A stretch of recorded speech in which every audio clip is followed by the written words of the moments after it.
안녕하세요. 드라마는 매번 기다려야 되고 틈날 때마다 집안일 하면서 사연 정말 열심히 듣고 있는 40대 가정주부입니다. 저희 남편이 대기업은 아니어도 꼬박꼬박 성실히 돈 벌고 또 저희 아이들도 사고 한 번 치지 않고 잘 자라주어서 돈 관리만은 철저하게 잘했다고 자부하는 주부입니다.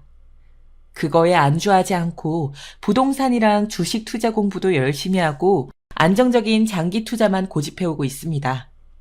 주변에서도 별탈이 없는 저희 집을 보며 부러워하기도 하고요. 그래서 사연 채널을 더욱 재밌게 듣고 있는지도 모르겠습니다. 그런 제가 이런 사연을 쓰게 될 줄은 꿈에도 몰랐지만요.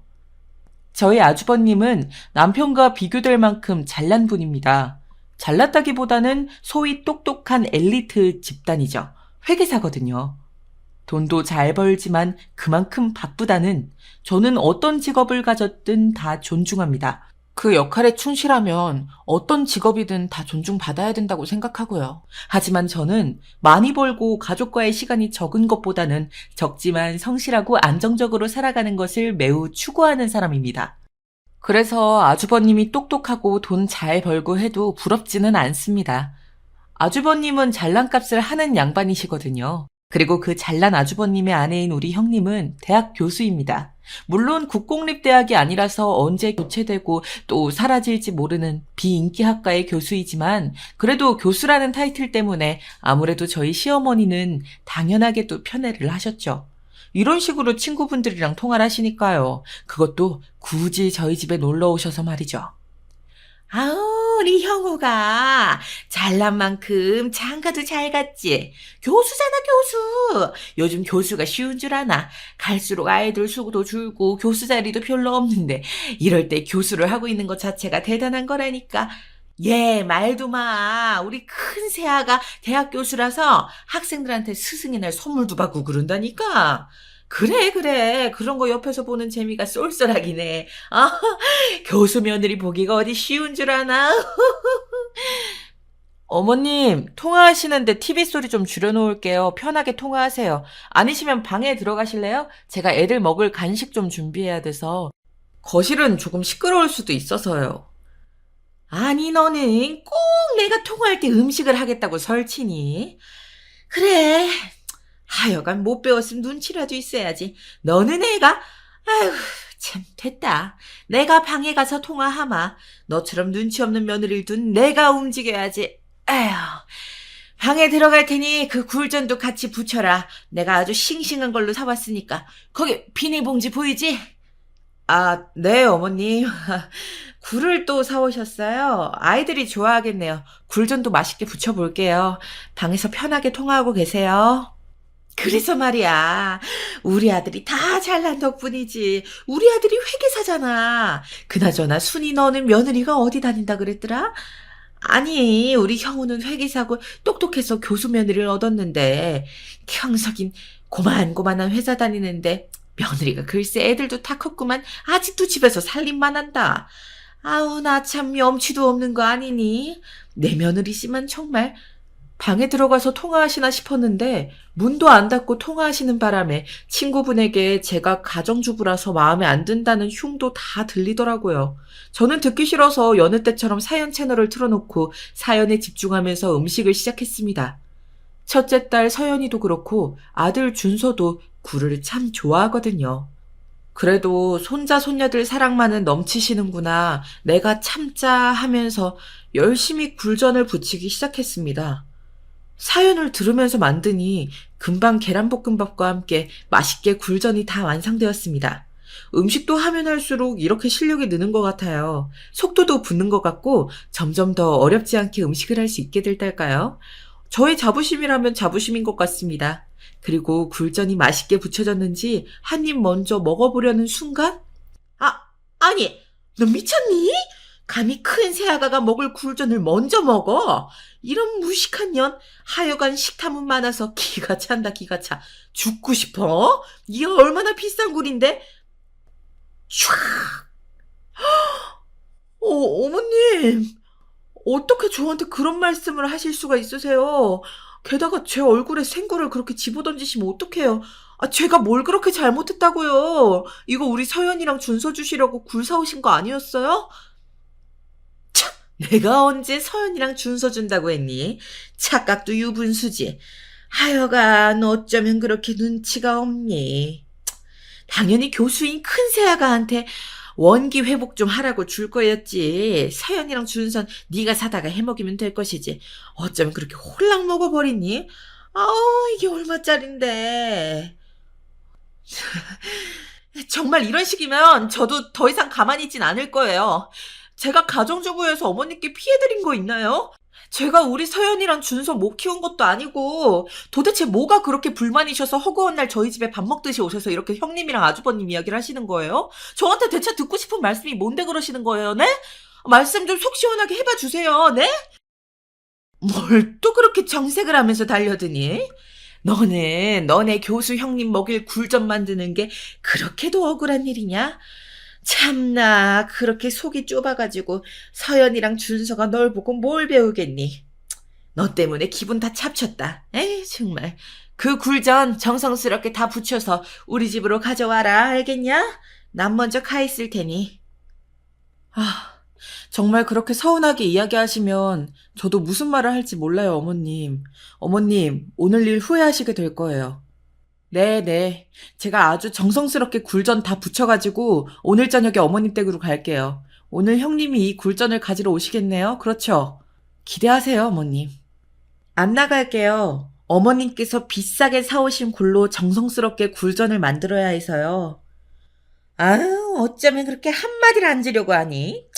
굴전이나 제대로 부쳐와라. 나 간다고 나와볼 필요 없다. 이따 집에서 보자. 그러시면서 아주 문을 쾅 하고 닫으시면서 나가시더라고요. 어머님께서 이렇게 대놓고 무시하시면서 저와 아주버님네를 비교하시는데 아주버님네에는 아주 기막힌 반전이 있거든요. 제가 굳이 그 가정의 평화를 지켜드릴 필요가 없지 않을까 이제는 그런 생각이 들었습니다. 어차피 시간이 지나면 다 알게 될 일이기도 할 테고요. 다만 그 시기를 미리 당긴 건 매일같이 와서 닥달하면서 저와 교수 형님을 비교하신 어머님이지만요.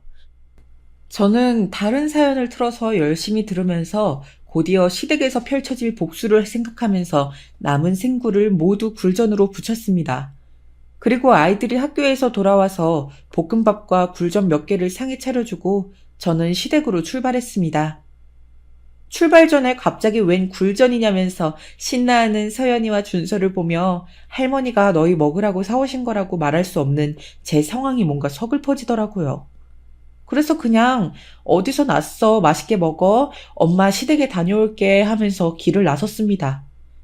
드디어 시댁에 도착했는데 마침 형님도 어머님 호출을 받고 막 도착한 것 같더라고요. 앞으로 터질 폭탄도 모른 채 해맑게 웃고 있는 형님을 보는데 참 만감이 교차하더라고요. 이건 뭐 형님을 위해서도 밝혀줘야 하는 일이니까 이 사단을 만든 건 시어머니니까 복수에 다시 집중하기로 했습니다.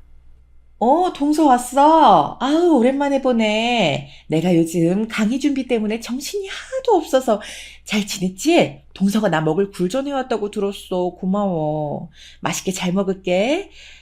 동선 좋겠다. 시간이 많아서 나는 요리를 해먹을 시간이 없는데 난 참 궁금해. 동서처럼 가정주부로 사는 인생은 어떨지. 어쩔 땐 일 안 해도 먹고 사는데 문제없는 동서가 참 부럽기도 하고 말이야. 아무튼 잘 먹을게. 어디 보자. 잘 부쳐오긴 했니? 어쩌면 이렇게 못생기게나 부쳤다니. 아이, 너는 집에서 살림만 한다는 애가 굴전 하나도 이렇게 못생기게 부쳐서 어디다 써먹겠니? 아우, 굴이 비싼 굴이어서 망정이지. 얘 큰아가. 이게 생긴 건 이래도 내가 정말 비싸고 통통하고 신선한 굴을 골라서 사온 거니 안심하고 먹어라. 몸에 정말 좋을 거야. 요즘 많이 바쁠 텐데 체력 관리 잘 하고 우리 형우랑 같이 집에 가져가서 맛있게 먹어라. 네, 어머님, 감사해요. 절 위해 이렇게 손수 맛있는 굴을 사주시다니. 동서는 또 열심히 굴전을 부쳐오고, 저는 정말 복 받은 사람이네요. 네, 제가 집에 잘 가져가서 남편이랑 같이 맛있게 먹을게요. 덕분에 원기 회복 제대로 하겠어요, 어머님. 잘 챙겨주셔서 늘 감사드려요.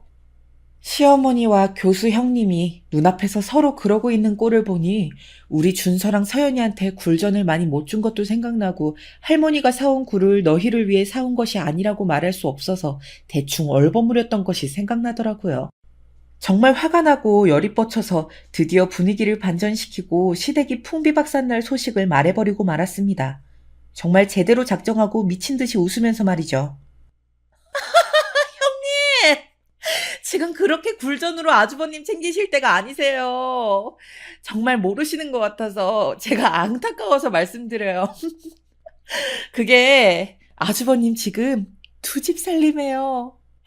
정말 모르셨어요? 어떡해요, 안타까워서. 너 그게 대체 무슨 말이냐? 뭐? 우리 형우가 두 집 살림이라니 말도 안 되는 소리. 너 어디서 그런 헛소리를 듣고 와서 짓거리는 거야? 여기가 어디라고? 감히 너 그 말이 책임질 수도 없으면서 어디서 입을 함부로 놀리는 게야? 어? 뭐라고요? 그게 정말이라고? 말도 안 돼. 아닐 거야. 동서가 뭐 잘못 본 거겠죠. 저는 우리 남편 믿어요, 어머님. 그런데 그런 말을 하는 이유가 뭐야, 대체? 진짜 뭘 보기라도 한 거야? 제가 사진이라도 찍어와서 보여드려야 했었나 봐요. 이렇게 두 분 다 새까맣게 아무것도 모르고 아주버님이 그저 두 집 살림을 하지 않을 거라고만 앵무새처럼 말씀하시는 걸 보니 이렇게 순진하게 사셔서 이 험한 세상 어떻게 살아가시려고 그러세요들? 아주버님한테 직접 물어보세요. 아, 그러면 증거부터 없애고 아니라고 잡아떼겠죠? 그게 정말이야, 동서? 동서는 두 집 살림하고 있는 거 정말 확실하게 본 거야? 어떻게 그렇게 확신하지? 이게 만약 사실이면, 큰새아가, 지금 얘 말 들을 필요 없다. 집에서 살림만 하는 애가 뭘 알아서 그러겠니? 분명히 헛소리 하는 걸 거야. 내가 오늘 너한테 줄 굴전 좀 부치라고 했다고 앙심 품고 저런 말도 안 되는 말 하는 거 아니겠니? 하여간 속도 밴댕이 콩만 해가지고 저 거짓말을 믿는 거 아니지, 큰새아가? 우리 형우는 그럴 애가 아니야. 정말. 믿어야 한다. 믿고 안 믿고는 형님 자유겠죠. 그런데 제가 증거까지 가지고 있는데 어떻게 하실 건가요, 어머님? 저를 이렇게 몰아가시면 속이 시원하세요? 참, 안 믿으려고 발악을 하실 줄은 알았는데 이 정도일 줄이야. 저는 근거 없는 말은 안 합니다. 가정주부라고 거짓말하는 거 아니죠. 오히려 거짓말은 교수나 회계사들이 더 잘할 수도 있겠죠.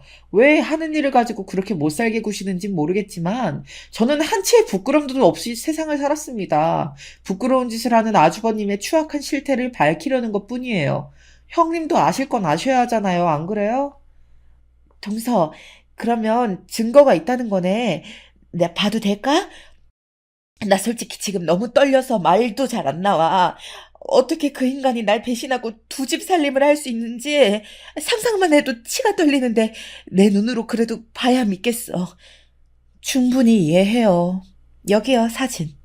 처음 봤을 때는 정말 우연히 목격했는데 집으로 들어가는 걸 보고 두 집 살림인 것 같아서 의심이 간다고 무조건 그렇다고 할 수는 없잖아요. 그래서 옆집에 물어봤더니 부부로 살고 있다고 벌써 2년 넘었다던데요. 뭐? 그게 정말이냐? 어디 나도 보자, 사진. 이건 정말 우리 형우잖아. 아이고, 아이고, 이놈이 정말. 아니, 우리 큰 새아가를 놔두고 두 집 살림을. 이 녀석이 아주 지아버지 닮아가지고 여자 좋아한 건 알았지만, 아무리 그래도 지아버진 두 집 살림은 아닐 것만.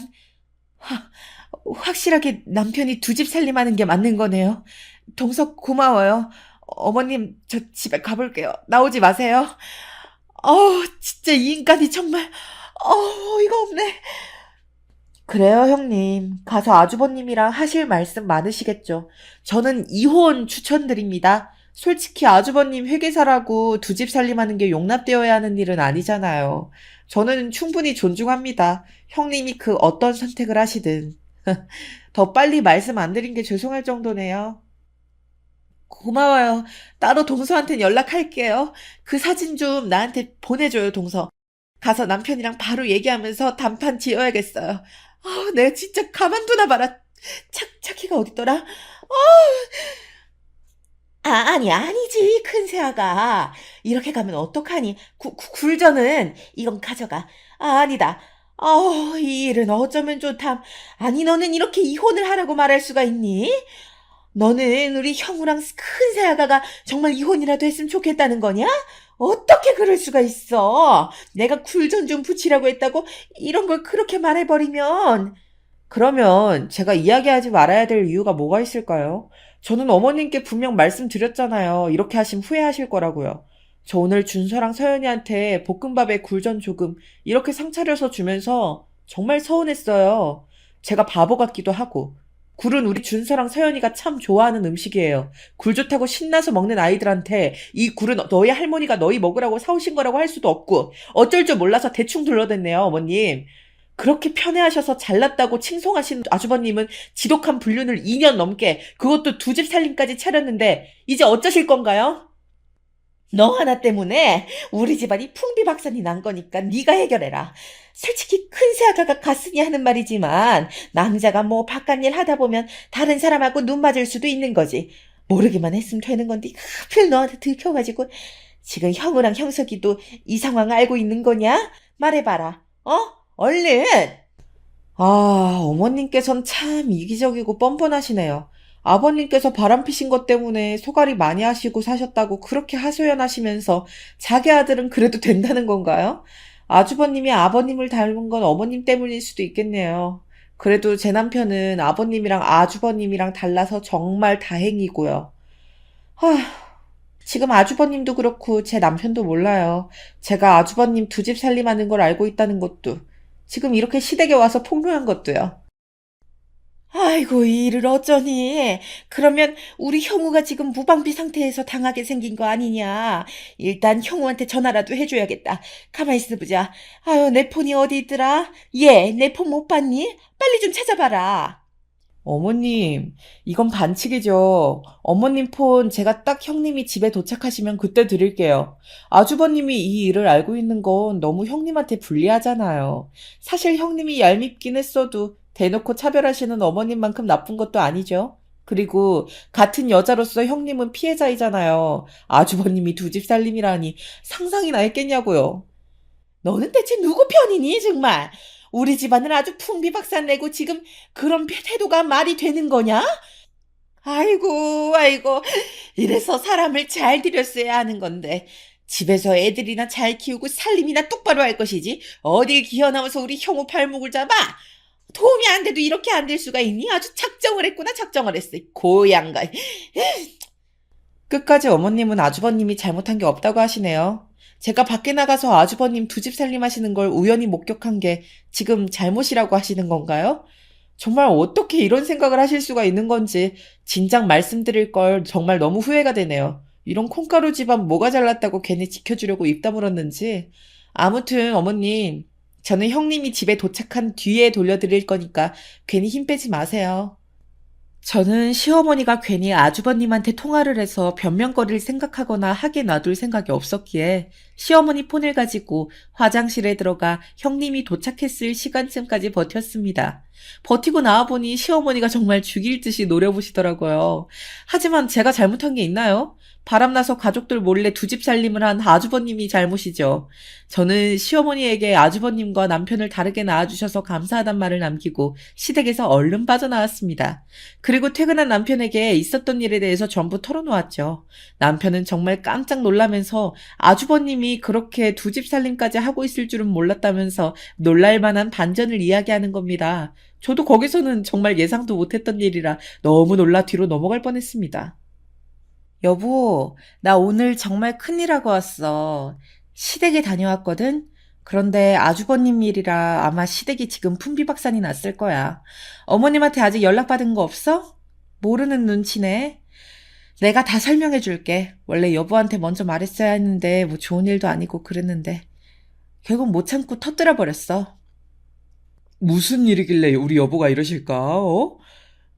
나는 아직 엄마한테 연락받은 건 없는데? 우리 형 관련 일이면 엄마가 나한테 말고 형한테 전화하기 바쁘지 않을까? 엄마한테 나는 못 믿어온 자식이니 잘난 형한테 얘기해서 해결하시겠지. 여보가 하려는 말이 뭔데? 오늘은 왜 시댁에 갔대, 갑자기? 그게 어머님께서 갑자기 또 오후에 찾아오셔가지고는 비싸고 싱싱한 굴을 잔뜩 사오신 거야. 늘 하던 대로 교수 형님, 잘난 회계사 아주버님 자랑질 하시다가 나한테 굴전을 열심히 붙여보라고 하시더라. 난 우리 준서랑 서연이가 굴 좋아하니까 그래도 손녀 손자 사랑은 있으신가 보다 하고 좋은 마음으로 굴전을 붙였거든. 그런데 나한테 굴을 왜 처먹냐고 교수 형님 줄 거라고 손대지 말라고 하시는 거야. 너무 열이 받아서 내가 비밀을 하나 폭로하고 왔어. 뭐? 아, 우리 엄마도 참 왜 이렇게 자꾸 우리 집에 와서 여보를 괴롭히는지. 내가 그러지 말라고 말씀드려도 내 말을 귀등으로도 안 들어주신다. 미안해, 여보. 오늘도 고생했네. 아니, 근데 우리 엄마가 정말 형수님 줄 굴전을 당신한테 붙이라고 하신 거야? 아, 내가 다 화난다. 정말 미안해. 내가 대신 사과할게. 아니야, 여보. 여보가 무슨 죄가 있다고. 사과는 필요 없어. 난 이미 시댁에 아주버님 비밀을 폭로하고 와서 복수를 했으니까. 아주버님이 사실 두 집 살림을 하고 있는 걸 내가 알아버렸거든. 우연히 봤는데 필요할 것 같아서 사진 찍어놨던 게 큰 도움이 됐지. 여보도 많이 놀랐지. 아, 참. 아버님이 젊었을 때 바람을 피셔서 어머님 힘드셨다고 그렇게 하소연을 하셨는데 아주버님도 똑같으실 줄이야. 여보한테 말하려다가 좋은 얘기가 아니라서 바로 하지 않았었어. 미안. 괜찮아, 여보. 우리 형이 바람피고 있는 거 사실 난 알고 있었어. 근데 아예 살림까지 차린 줄은 몰랐네. 그래서 난 형수님이 바람난 걸 그동안 얘기하지 않았던 거였거든. 어? 뭐? 세상에 그게 무슨 일이야? 그럼 지금 여보 말은 아주버님이랑 형님이 맞바람이라는 거야? 형님은 아주버님이 두 집 살림한다고 하니까 정말 몰랐던 눈치던데? 가서 따질 생각인 것 같았어. 그런데 알고 보니 본인도 떳떳하지 않으셨다? 와, 참나. 형님도 뻔뻔하시구만. 이거 완전 놀라운데? 나는 여보가 우리 형 바람 피는 거 알고 있었던 게 놀라워. 형수님 바람 피는 건 내가 굳이 형한테 말 안 했던 게 어차피 맞바람이라 피차 일반이라고 생각했거든. 그냥 똑같은 사람들끼리 결혼한 거니까 서로 그러고 살겠지 하고. 사실 우리 가족만 행복하면 되는 거지. 형이랑 형수님 일은 내 알 바 아니잖아. 상관하고 싶지도 않고. 뭐 굳이 내가 끼어들어서 집안 시끄럽게 하기 싫었던 것도 있고. 잠깐만. 이걸로 나 형님한테 거래를 할 수도 있겠는데? 아주버님한테 자기도 맞바람인 거 얘기하진 않을 거 아니야. 안 그래도 어머님께서 형님한테 쩔쩔매고 극진한 대우를 해주시는데 어머님한테 그냥 폭로해버릴까? 아, 어떡하지? 뭐가 가장 좋으려나? 여보 편한 대로 해. 난 우리 여보랑 애들만 있으면 돼. 우리가 행복하면 되는 거라. 그동안 우리 엄마가 여보 너무 많이 괴롭혔는데 형수님 불륜 사실을 우리 엄마한테 얘기하면 이제 괴롭힘의 대상이 형수님이 될 수도 있겠네. 그렇지? 아, 어떻게 하는 게 제일 좋으려나? 생각 좀 해봐야겠어. 아니, 근데 여보는 어떻게 안 거야? 형님이 불륜이라는 거. 아, 너무 충격인데? 잠시만, 얼른 이야기해봐. 너무 궁금하니까. 형수님 불륜 상대가 사실 우리 회사 사람이거든. 알고 싶지는 않았는데 우리 회사 앞에서 형수님이랑 같이 팔짱 끼고 뒷골목으로 쭉 들어가서 모텔 들어가는 걸 우연히 봐버렸지 뭐야. 그게 하루 이틀이 아니어서 여보처럼 사진을 찍어두진 못했지만 발뺌하지는 못할 거야. 형수님이랑 바람난 사람이 나랑 같은 회사 사람인지 형수님은 모르시는 것 같았거든. 어쩌면 이런 우연이 두 번이나 겹쳤을까? 그동안 착하게 참고 살아온 보상을 받는 걸까? 여보, 나 너무 설렌다. 이 기회를 어떻게 써먹을지. 여보도 나한테 말을 안 했던 게 나도 이해가 가. 좋은 일은 아니니까 아무래도 꺼내기 어려운 이야기지. 이렇게 말할 수 있게 돼서 다행이다. 그나저나 정말 맞바람일 줄은 상상도 못했는데 지금보다 더 풍비박산 나겠어, 시댁이. 특히 어머님이 골머리 앓으시겠어. 이제 친구분들한테 자랑도 못 하시겠네. 아, 왜 이리 벌써부터 통쾌하지? 형이랑 형수 모두 자업자득이지 뭐. 우리 엄마도 마찬가지고. 그저 직업만 보고 사람을 평가하고 차별하고 나한테만 그러는 게 아니라 우리 여보한테도 그러고 늘 미안했어. 이번 기회에 엄마한테 다 말씀드려버리자. 남편이 알고 있는 비밀도 충격적이었습니다. 맞바람이었다니요. 남편도 저와 같은 생각으로 그동안 말을 못했던 게 너무나 이해되었고 제가 편한 대로 하고 싶은 대로 시댁에 다 폭로해도 된다고 응원해주는 남편이 참 든든하고 고마웠습니다. 그래서 이 기회를 어떻게 하면 가장 잘 써먹을 수 있을지 고민을 하다가 무릎을 탁 치게 되었죠. 아주 좋은 아이디어가 떠올랐거든요. 우선 교수 형님에게 몇 가지 더 정보를 줄 게 있다고 하면서 다음날 만나자고 연락했습니다. 시어머니에게 이 사실을 오픈하기 전에 기왕이면 교수 형님에게도 좋은 약속을 받아내면 일석이조 아니겠어요? 그리고 사진도 아직 없는 상황이라 시어머니가 교수 형님을 들들 볶을 만한 확실한 증거를 만들어주는 것이 필요하다고 생각했습니다. 그래서 다음날 교수 형님과 만나 나눌 대화 내용을 녹음해서 시어머니에게 들려줄 계획을 세웠죠. 카페에서 교수 형님이 오기 전에 자리를 잡고 녹음 버튼을 누를 준비만 하고 있었습니다. 어느덧 문을 열고 다크서클이 축 처진 얼굴을 한 교수 형님이 들어오더라고요. 형님, 상심이 크시겠어요. 어제 아주버님하고 이야기는 어떻게 나누셨어요? 형님을 생각하니까 도저히 말씀을 안 드릴 수가 없어서 조금 더 일찍 말씀드리지 못해서 죄송했어요, 형님. 요즘 세상에 두 집 살림이라니 정말 너무하잖아요, 아주버님이. 동서, 걱정해줘서 고마워. 설마 하니 정말 두 집 살림을 하고 있을 줄은 몰랐는데 너무 그 충격이 커. 남편이 바람기가 아예 없을 거라고 생각한 건 아니었지만 아예 살림을 차린 건 또 다른 문제잖아. 어제 대판 싸웠지. 정말 2년 넘었더라고. 고마워. 동서 아니었으면 정말 몰랐을 거야. 그런데요, 형님께서도 떳떳한 입장은 아니시던데요. 저도 알고 싶지 않았는데 참 저희 남편이 형님 바람피는 현장에 있었더라고요. 어떻게 되는 거예요, 형님? 어머님한테 바로 말씀드릴까 하다가 우선 당사자인 형님께 먼저 말씀드렸어요. 아주버님도 바람핀 마당이니까요. 아니, 그걸 어떻게, 서방님이 저를 어디서 봤다고 하는데? 뭔가 착각하신 것 같은데? 무슨 말을 그렇게 해, 동서. 나 아니에요. 믿어줘야 해. 정말 억울하네. 그 불륜 상대가 저희 남편이랑 같은 회사 다니는 건 정말 상상도 못 하셨나 봐요. 당연히 바로 인정하진 않으실 거라고 생각했어요. 그래도요, 형님, 제가 증거도 없이 확인도 없이 형님한테 이렇게 왔겠어요? 아주버님 두 집 살림 차렸단 이야기 어제 남편한테도 처음 꺼냈는데 남편이 형님 불륜 이야기를 하는 거예요. 그래서 형님한테 만나자고 한 거였고요. 어떻게 그런, 그게, 정말이야, 동서? 어우, 일이 어떻게 이렇게 돼. 말도 안 돼. 그게 동서. 난 두 집 살림은 안 차렸어. 정말이야.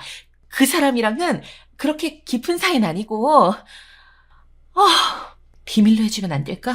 솔직히 내 남편이 더 잘못했는데 이게 지금 밝혀지면 쌍방이라고 난리칠 거 아니야. 근데 동서도 알다시피 난 그냥 정말 가벼운 관계야. 살림까지 차리는 그런 단계가 아니라고. 그래서 억울해, 정말로. 동서가 날 도와주면 나도 동서를 도울게. 원하는 거 말만 해.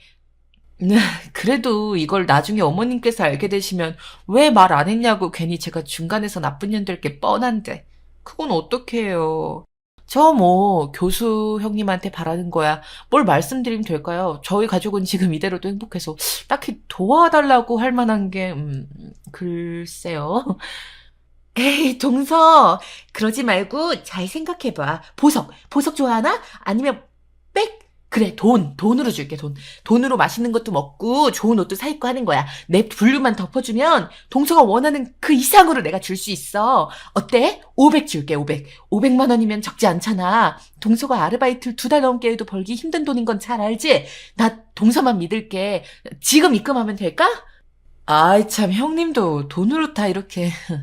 아무래도 어머님한테 말씀드리는 게 좋겠어요. 그만 일어나시죠. 동서. 혹시 금액이 적어서 그래? 여기 계좌번호 찍어. 내가 600 지금 바로 보낼게. 제발 나 한 번만 봐주라. 그래도 내가 동서 그동안 괴롭힌 것도 아니고 어머님이 동서한테 모질게 하셨지. 나랑 동서는 골이 깊은 사이도 아니잖아. 우리 서로 돕고 살자고. 정말 바로 보내셨네요. 알겠어요. 그런데 아주버님이랑은 어떻게 하시려고 그러세요? 이렇게 맞바람이라고 소문이라도 나면... 맞바람이라는 건 동서랑 서방님 입만 다물어주면 문제없지. 아무도 모를 거야. 나도 좀 더 조심할게. 그러니까 제발 약속해줘. 내가 돈도 보내줬잖아. 저는 녹음 중지 버튼을 누르고 고개를 끄덕이며 형님과 함께 카페를 나왔습니다. 자백하는 녹음 파일만큼 완벽한 증거가 또 있을까요? 생각지도 못한 꽁돈까지 생겼네요. 이 돈으로 고생하는 남편과 애들이랑 짧게 3박 4일로 해외여행이라도 다녀와야겠습니다. 교수 형님은 고의가 아니었던 건지 아니면 자신이 저를 은근히 개무시했던 걸 잊어버리고 싶었던 건지 저와의 사이가 나쁘지 않았지 않았냐 하면서 입을 다물어줄 것을 요구하더라고요. 돈도 주겠다면서 말이죠. 그렇게 쉽게 600만 원을 주다니 회계사인 아주버님에게 두 집 살림을 빌미로 얼마나 뜯어내려고 하시려는 건진 모르겠지만요. 어찌되었든 저의 목표는 시댁 식구들 모두 자신의 죄 때문에 후회하는 것이기 때문에 이 녹음 파일을 들려드리려고 시어머니에게 달려갔습니다. 여기가 어디라고 들어와? 쏙 꺼져라. 꼴도 보기 싫다 지금. 너 때문에 집안 꼴 풍비박산 난 거 안 보이냐? 염치도 없이. 어머님, 지금 저 내치시면 후회하실 텐데 괜찮으시겠어요? 제가 아주버님만 잘못하신 게 아니란 증거를 들고 왔다면 어떻게 하시겠어요? 뭐? 그게 무슨 말이냐? 엉뚱한 소리 하는 거면 집어치우고 증거가 있으면 증거부터 보여주든가. 어제 우리 형우가 두 집 살림한다는 사진을 찍어온 것처럼 그런 증거가 있는 거냐? 방금 형님이랑 근처 카페에서 대화한 내용을 녹음한 파일이에요. 지금 들려드리죠. 듣고 직접 판단하세요. 하고 싶은 말씀이 굉장히 많아지실 것 같네요. 자, 녹음 파일 틀어드릴게요. 시어머니는 녹음 파일을 들으며 얼굴이 울그락불그락 변하더니 쌍욕을 하시면서 맞바람이었다니 맞바람이었어. 감히 교수면 다야 교수면 아이고 뒷골이야 이러시면서 아주 가관이시더라고요. 그러면서 아주 결의에 찬 눈빛으로 지금 당장 큰 새아가를 불러다가 조져야겠다고 하시더라고요. 저는 빠져드리겠다면서 저희 집으로 왔습니다. 녹음 파일을 시어머니한테 넘기진 않았어요. 아주버님한테 이 녹음 파일이 저한테 있다는 이야기가 들어가면 어차피 아주버님은 절 찾아올 테니까요. 그래도 교수 형님이 일하는 대학교에 가서 이 녹음 파일을 푸는 일은 안 했으니까. 저는 딱 시댁 식구들만 서로 각자 쌓아온 죄에 대해서 열심히 토론을 하든 물어뜯든 하면서 바쁘게 지냈으면 좋겠거든요. 제가 선은 지켰다고 생각합니다. 그래도 사람이 먹고 살긴 해야 되니까요. 그렇게 교수 형님 일자리까지 뺐으면 제가 좀 괜한 죄책감이 시달릴 수도 있을 테고요. 재수씨, 얼른 증거 넘겨줘요. 엄마한테 다 듣고 왔다고요. 도대체 나한테 불륜 증거 안 넘기는 이유가 뭐예요? 나만 바람핀 거 아니잖아요. 이건 쌍방이라 무조건 입증해야 된다고요. 게다가 뭐 불륜 상대가 형석이 회사 사람이라고요? 누군데요? 누구야 대체? 아주버님, 이러셔도 소용없어요. 그 잘 나가는 회계사님이신데 그 정도 증거는 스스로 확보하실 수 있잖아요. 물론 제가 달라고 한 건 아니지만 교수인 형님께서는 소정의 돈까지 쥐어주시면서 비밀을 함구해달라고 하셨단 말이에요. 아무것도 제시하지 않는 아주버님한테 제가 왜 증거를 드려야 할까요? 그리고 저희 남편한테 계속 연락해서 괴롭히지 좀 마세요. 그 증거 남편한테 없으니까요. 아니요, 얼마면 되는데요? 그 사람이 한 1,000은 찔려줬어요? 나 회계사예요, 회계사. 지금 회계사한테 그런 일로 돈을 요구해요? 가족끼리 좀 돕고 살아야죠. 이렇게 팍팍하게 굴 거예요? 재수씨, 잘 생각하세요. 아주버님, 뭔가 대단히 착각하고 계시는 것 같은데 저는 달라고 한 적 없어요. 그리고 증거를 드려야 할 의무도 없고요. 가족의 의무를 저버리시고 부부의 의무를 저버리신 건 저랑 제 남편이 아니라 아주버님이랑 형님이시잖아요. 두 분이서 알아서 해결하세요. 그럼 이만. 결국 아주버님은 저에게 증거 파일을 달라고 요구하셨고 교수 형님이 그래도 돈까지 준 마당에 증거는 줄 수 없다고 알아서 찾으시라고 그 잘난 회계사시면서 그런 건 충분히 확보하실 수 있을 거라고 생각한다며 도와주지 않았습니다. 아주버님이 남편한테 계속 증거를 저 몰래라도 달라고 연락해서 귀찮게 하는데 이번에는 정말 따끔하게 안 된다고 이야기하라고 남편에게 단속시켰죠. 남편이 가지고 있는 증거는 없는 게 사실이기도 하고요.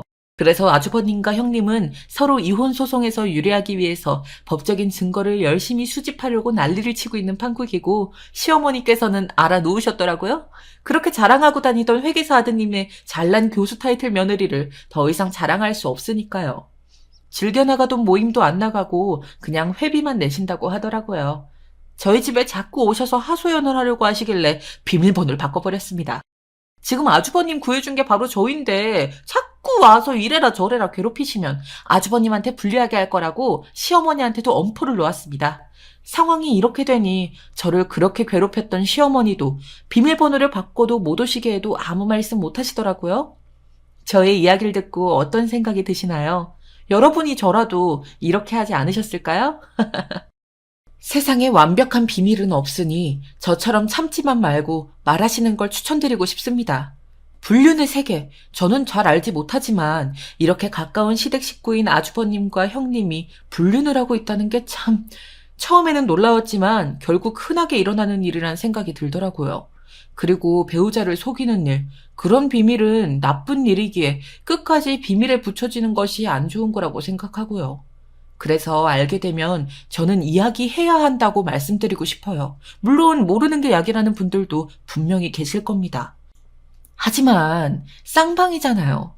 쌍방인 줄 모르고 그동안 저를 괴롭힌 시어머니와 형님에게 복수하려고 터뜨린 비밀이었지만요. 저는 어떻게 보면 운이 좋았던 케이스일지도 모릅니다. 그런데 제가 만약 굴전 때문에 어머님이 저한테 막말을 하지 않으셨고 그냥 참고 넘어갔다면 아마 끝까지 형님의 불륜 사실은 모른 채 넘어갈 수도 있었을지 모르죠. 그래서 참지 말고 말하자고 말하고 싶습니다. 우리는 사실 혼자 살아가지 않고 어떻게든 사람들 속에서 관계를 맺으며 살아가잖아요. 사람이 모두 사회적 동물이기 때문이겠죠. 그렇기에 소통은 우리의 삶의 핵심입니다. 그렇기 때문에 우리는 자신의 생각과 감정을 표현하고 다른 사람들과 소통할 필요가 있습니다. 그게 나쁜 비밀이고 상처가 되는 비밀이라도 말이죠. 그 비밀로 인해 누군가가 피해를 보고 있다면 외면하는 것보다는 알려주는 것이, 진실을 말해주는 것이 정의가 아닐까요? 그러나 때로는 우리가 무엇을 말해야 할지, 어떻게 말해야 할지 망설이는 경우가 종종 생깁니다. 저와 남편이 딱 그랬으니까요. 저도 남편에게 아주버님의 불륜 사실을 이야기하지 못했고 남편도 형님의 불륜 사실을 목격하고도 아내인 저에게 말하지 못했습니다. 괜히 좋지 않은 이야기 입에 올려서 속 시끄럽게 하던 게 아닐까 그런 생각 때문이었죠. 배려일 수도 있지만 저는 그럴 때는 참지 말고 말하는 것이 중요하다고 다시 한번 말씀드리고 싶네요. 참지 말고 말하는 것은 우리의 의견과 관점을 표현하는 첫걸음입니다. 그리고 힘이 되어주기도 하고요. 교수 형님이 저한테 바로 600만 원을 보냈을 때는 솔직히 많이 놀랐거든요. 시어머니도 바로 교수 형님을 대하는 태도가 180도 변하는 것을 볼 수 있었고요. 아주버님이 그렇게 흥분하면서 형님의 불륜 증거를 내놓으려고 할 줄도 몰랐습니다. 저와 남편이 봐온 아주버님은 정말 맨날 자기 잘난 맛에 취해 사는 그런 사람이었거든요. 우리는 각자 다른 생각과 경험을 가지고 있기 때문에 우리는 서로에게 반드시 말을 해야 합니다. 그것이 엄청난 비밀이라고 할지라도요. 말함으로써 우리는 자신의 생각과 감정을 나타낼 수 있고 다른 사람들과 소통하여 문제를 해결하고 관계를 발전시킬 수 있습니다. 실제로 문제인 나쁜 비밀인 불륜에 대해 이야기했더니 서로 쌍방으로 불륜을 저지르던 아주버님과 형님이 이혼 소송을 하고 있잖아요. 이혼 소송을 통해서 그 둘은 각자의 길을 가겠죠? 어떤 식으로든 종결이 날 관계가 될 테니까요. 저는 비밀을 말하고 시댁이 풍비박산 난 것이 오히려 정말 잘한 일이라고 생각하고 일말의 후회도 없거든요. 여러분들이 저였어도 그런 마음이 들지 않으실까요? 참지 말고 말하는 것은 우리가 진정성을 가지고 살아가는 방식이라는 생각까지 드는걸요. 진정성은 우리가 자신이 되기 위해 필요한 가치 중 하나입니다. 우리는 자신의 생각과 감정을 솔직하게 표현하고 다른 사람들과 소통하며 진정한 관계를 형성할 수 있습니다. 참지 말고 말함으로써 우리는 진정성을 향해 나아갈 수 있습니다. 이번 일을 겪으면서 불륜은커녕 저만 바라봐주고 저의 가족을 위해 성실히 일하는 남편이 다시 한번 고맙고 든든하게 느껴졌습니다. 진정성 있게 남편과 대화하는 시간도 많이 늘어났고요. 꼭 비밀이 아니더라도 무언가를 참지 않고 말하는 것은 우리의 성장과 발전을 위한 필수적인 요소라는 생각이 들었습니다. 저와 남편도 진정성 있는 소통을 통해서 항상 새로운 것을 배우고 발전하게 된 것 같거든요. 여러분들과 저는 그렇기에 더더욱 주변의 눈치 때문에 참지 말고 우리의 의견과 생각을 표현해야 합니다. 참지 말고 말함으로써 우리는 더 발전하고 문제를 해결하며 성장할 수 있으니까요. 이 일을 사연으로 보내게 된 건 이번 일을 통해 제가 더더욱 저의 자기존중감이 높아졌다는 것을 알았기 때문입니다. 가정주부라고 해서 평범한 회사에 다닌다고 해서 열심히 역할을 다하지 않는 것이 아니잖아요. 오히려 더 치열하게 살아가고 있는 사람들일 수도 있는 거고요. 저는 직업만 가지고 그 사람의 가치를 평가하는 것이 정말 잘못되었다고 생각합니다. 그에 맞는 대우를 해줘야 한다는 것도 편견이라고 생각하고요. 시댁에서 시어머니에게나 형님, 그리고 아주버님에게 자꾸 그런 무시를 당하다 보니 저도 모르게 쪼그라들며 살았던 것도 같더라고요.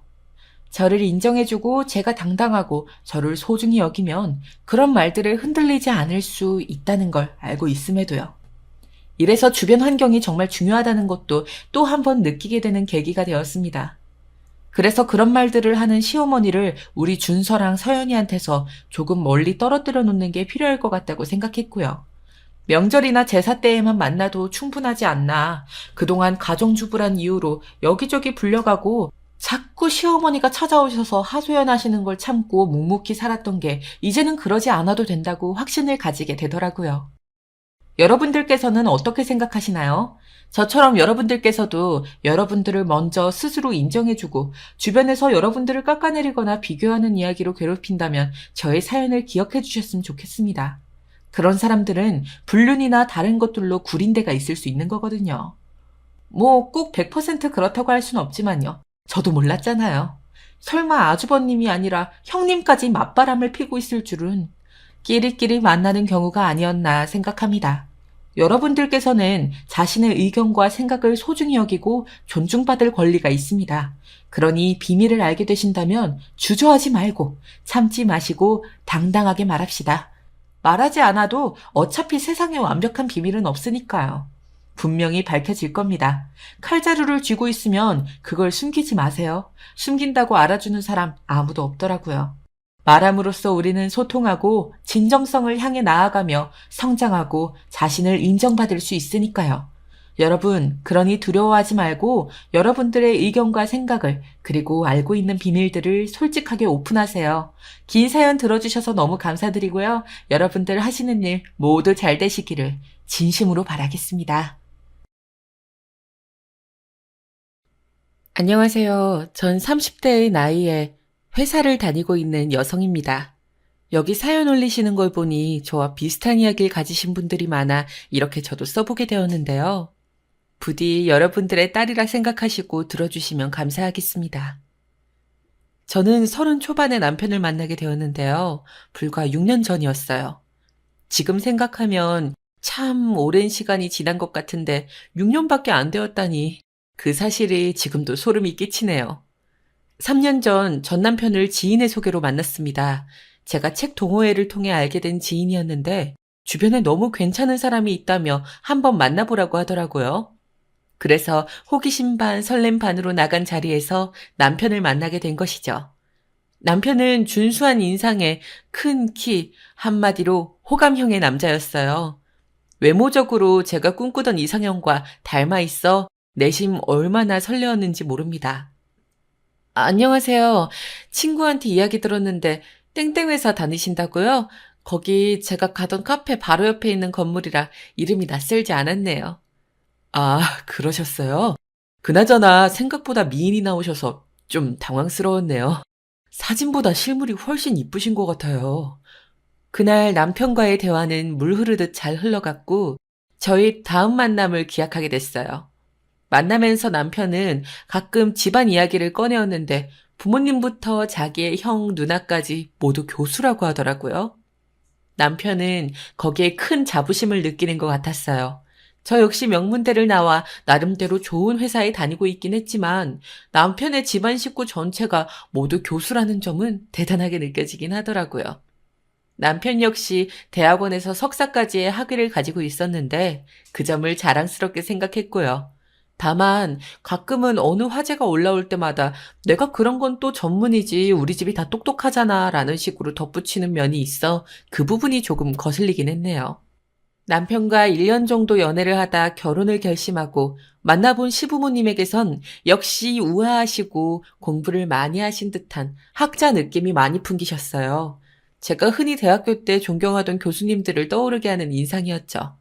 오자마자 저를 크게 환대해 주셨는데 차린 건 별로 없지만 먹어보라며 준비하신 상차림부터 어디 하나 빠질 것 없는 정성스러운 상차림이었어요. 하지만 긴장이 되는 건 대화를 나누면서부터였는데요. 이때 시부모님은 제가 나온 대학교부터 시작해서 상식적인 질문을 많이 하셨는데 약간의 테스트 같은 느낌이 강했어요. 그런 거 있잖아요. 저의 학식이 어느 정도 되는지 알아보고자 하는 거요. 각종 경제 뉴스나 정치 뉴스 같은 것들을 이야기하시면서 제게도 이런 용어들을 아냐고 여쭤보시더라고요. 사실 직장 생활하면서 틈틈이 뉴스들을 읽긴 하지만 낯선 경제 용어들은 어려웠기에 모르는 건 모른다고 솔직하게 말씀드렸어요.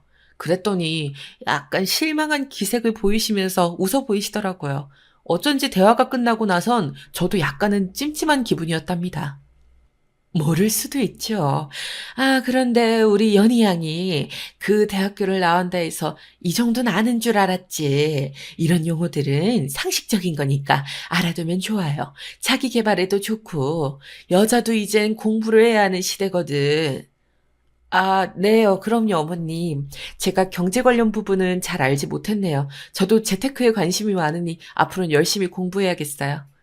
식사 자리가 끝나고 내가 혹시 뭔가를 잘못했을까 곱씹고 있는 저를 향해 남편은 너털 웃음을 보이며 그냥 부모님께서 지나치듯 한 말이라며 너무 과민 반응하지 말라고 하더라고요.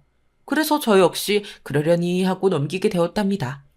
그리고 바로 상견례 자리가 이어졌는데요. 상견례 자리에서도 시어머니는 조금 유별난 태도를 보이셨답니다. 바로 저희 친정엄마와 아빠의 학력을 물어보신 거예요. 정말 지나치듯 한 말 같았지만 그 말을 들은 친정 부모님은 조금 놀란 기색을 보이셨어요. 상견례 자리에선 사실 그런 질문들을 하지 않잖아요. 그런데도 시어머니는 너무 당연하단 듯이 저희 엄마에게 서울에 있는 대학을 나오셨겠죠? 하고 물으시더라고요. 사실 저희 친정엄마는 집안 형편으로 인해 대학을 진학하지 못하시고 중학교까지 나오셨는데요. 엄마에겐 사정이 있었습니다. 친정엄마께서 애써 당황한 기색을 감추시고 저는 집에서 여자이고 또 장녀라 동생들 공부를 시켜야 했어요. 그러다 보니 중학교 졸업하고 바로 공장부터 다녔네요. 저도 더 공부를 더 하지 못한 게 지금 생각하면 조금 아쉬워요. 하고 좋게 말씀드렸어요. 그런데 이 말에 시어머니는 꽤나 당황한 얼굴로 아니 중졸이요? 세상에 제 주변엔 별로 없는 일이라 좀 신기하네요. 아 나쁜 뜻은 아니에요 라고 하시더라고요. 그 자리에 있던 제가 다 민망해져 얼굴이 붉어진 순간이었습니다. 저희 엄마가 중졸이라는 게 부끄러웠던 게 아니라 이런 상황을 만드신 시어머니와 얼어붙은 분위기에 당황스러웠던 거죠. 친정아버지인 상견례 자리가 끝나고 나오자마자 이 일을 두고 너희 시어머니 독특하신 분 같다고 돌려 말하셨는데 어쩐지 기분이 나빠 보이셨어요. 저도 쉽사리 그 사건을 떨쳐낼 수 없었습니다. 결혼식을 하고 신혼여행까지 다녀왔지만 시어머니 행동이 그로부터 더 과해지고 심해졌기 때문이에요. 저희 신혼집은 시댁에서 멀지 않은 곳에 있었는데요. 그 이유는 남편의 직장 때문이었어요. 당시 남편이 다니는 직장이 시댁과 가까워 겸사겸사 가까운 곳에 자리 잡게 된 것이었죠. 처음엔 시어머니와 달리 다른 분들은 모두 괜찮으신 분 같았기에 걱정을 안 하려고 애썼어요. 그런데 명절날 갈 때마다 시댁 식구 몇몇에 이상한 점이 하나씩 보이기 시작했어요. 그날은 시어머니 생신이라 선물을 준비해 시댁으로 향했는데 남편의 일이 늦게 끝났기에 제가 먼저 도착해 들어가게 되었어요. 그런데 가보니 시누이와 시어머니가 영어로 대화를 나누고 있는 것이었어요. 사실 영어가 더 편하면 그럴 수 있다 하지만 제가 알기론 두 분 다 한국에서 나고 자라셨고 외국으로 가끔 여행을 가시는 정도라 들었는데 영어로 말할 정도라니 새삼 낯설고 이상하더라고요. 제가 인사를 하자 환하게 웃으며 반겨주던 두 사람은 제가 과일을 깎으러 부엌으로 가자마자 또다시 영어로 대화를 하기 시작했어요. 엄마, 올케는 우리가 하는 말 알아들을 수 있을까? 그렇겠지. 명문대 나왔으니 당연하지. 모를 수 있겠니? 그래도 우리보단 아직 많이 실력이 부족하겠지. 그러니 네가 잘 알려줘라. 우리 집안에 영어 못하는 사람은 있어서는 안 돼. 그러면서도 마치 두 사람은 제가 못 알아들을 것처럼 영어로 대화했다, 일본어로 대화했다, 왔다 갔다 반복했습니다. 저는 일단은 못 들은 척 과일을 내와 화제를 다른 것으로 전환하려 했고요. 그런데 이런 비슷한 행동은 다음 명절에도 똑같이 이루어졌어요. 여기엔 조금 더 노골적인 대화가 들어갔는데요. 엄마, 올케 그 대학 나온 거 확실하지? 내가 그 대학교 나온 후배를 아는데 올케랑 비슷한 학번인데 올케를 모른다던데? 아, 대학이 워낙 크니 그럴 수 있지. 거기 학생 수가 몇 명인데. 근데 평소 하는 말이나 행실이나 다니는 회사 보면 이상하지 않아? 좀 무식한 사람처럼 굴 때가 있잖아. 우리가 하는 말도 못 알아듣는 것 같고. 저번에 내가 일부러 영어 철자를 틀리게 써서 보여줬는데 못 알아보던데? 나 너무 웃겨서 정말. 그래? 아이고, 이거 흥신소라도 써서 그 대학 나온지 조사해봐야 하는 거야? 이 말을 영어로 하고 있는데 너무 어처구니가 없더라고요. 신우이란 사람이 글쎄 제가 무식한 사람처럼 굴었다며 한껏 비웃고 있는 거였어요. 거기다 일부러 틀리게 써서 보여줬다는 것도 소름이 끼쳤어요. 저는 형님이 실수하신 줄 알고 넘어간 거였는데 저렇게 사람을 재고 판단하다니 정이 뚝 떨어졌습니다. 더 이상은 참을 수 없었기에 전 그날 바로 남편에게 제가 어떤 일을 당했는지 모조리 낱낱이 전달했어요. 나 정말 억울해. 내가 왜 당신 누나한테 그런 취급을 당해야 해? 사람이 배웠다는 이유로 그렇게 얕잡아보고 무시하는 거, 그거 초등학생도 안 할 유치한 짓 아니야? 우리 누나가 그랬다고?